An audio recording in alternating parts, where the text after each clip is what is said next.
Austin, through halfway through the year, who's the MVP on offense? Who do you think has stood out to you? Who's your anchor right now? I would say it's pretty close just between, I gotta give love to my guys on the line every week, but it's pretty close between like Jay Hurts and Dallas Goedert, just what they've been able to do week in and week out. Obviously Jalen with his leadership and the way that he's, been the captain of the ship, they've been asking a lot of him, and he's been stepping up to the plate and doing what he has to do. He's been a great leader, great friend, great teammate. Same thing with Dallas. He's been exploiting mismatches. You know what I mean? And he can do a lot of things. And I know everybody sees the catches, but he also gets dirty in the trenches too, and that's a big part of just being a all-around just football player, man. And so I got respect for everybody on the field. Everybody that walks out there on offense. But notably those guys have really been consistent in playing good ball. When it comes to the red zone offense, you guys are like one of the top 10 teams in the league. A lot's attributed to Jalen's legs, but what makes you guys so successful in that area, and what's the mindset you guys have when you're going? I think it's detail and just fundamentals. You know what I mean? Everything. It's a game of inches. You hear the cliche term, but as you get closer, things get a little bit tighter. Windows get tighter. You know what I mean? And so you really got to work on your fundamentals and details and make sure everything is right to the point. You know what I mean? And so just being able to execute those things is what I think attributes to our success. And then obviously we have the talent in place to, like I talked about, kind of exploit those mismatches and then go from there. Do you have a favorite Jamal Singleton story? Jamal Singleton story?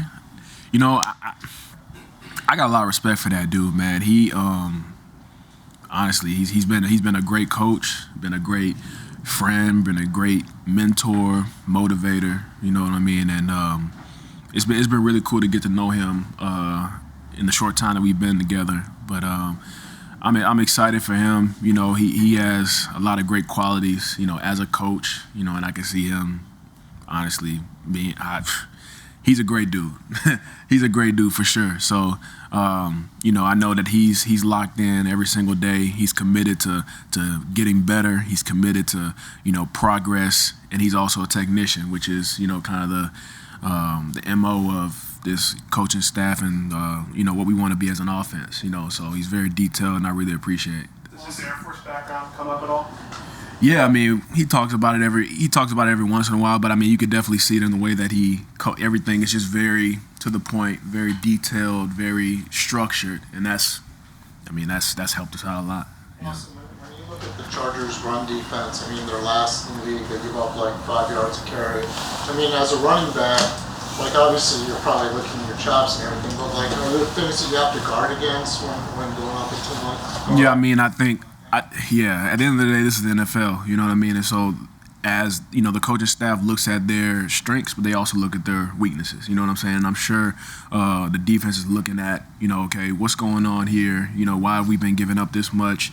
And they're going to adjust, So, obviously we're looking to keep our same MO, our same mindset with, being physical and whatever that may be. But I think also, being successful in this league is also about adapting, you know what I mean? And I know that the Chargers are going to adapt to what they've seen on film, their weaknesses, and also our strengths. And, like I said, we're just going to focus on the fundamentals, focus on the details, and everything will take care of those things will take care of themselves. Austin, this running back situation is so fluid with Miles out.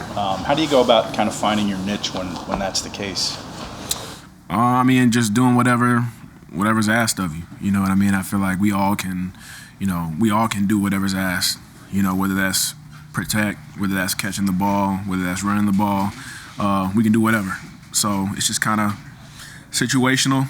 And then from there, whenever our number's called, we go out there and do our best to produce. When you stop yourself on Jamal before talking about him, what were you going to say? You think he could be a head coach? Yeah, I think that he's a great guy, and I know that he has aspirations to go that route. So, I hope that one day he's able to get that chance. Couple more. Nick said, I was just going to, Nick said about whoever has the hot hand is who he's going to kind of go with. Do you feel like when you get your opportunities, you want to be the guy that shows you have the hot hand and to keep giving you the ball? Absolutely. You know, that's just the competitor in me, and everybody in that running back room will say the same thing. You know, we're all competitors. We all believe in ourselves. We want to help this team. You know what I mean? So whenever we go out there, we're going to do it the right way, do it the smart way, but we're going to give it all we got every single play.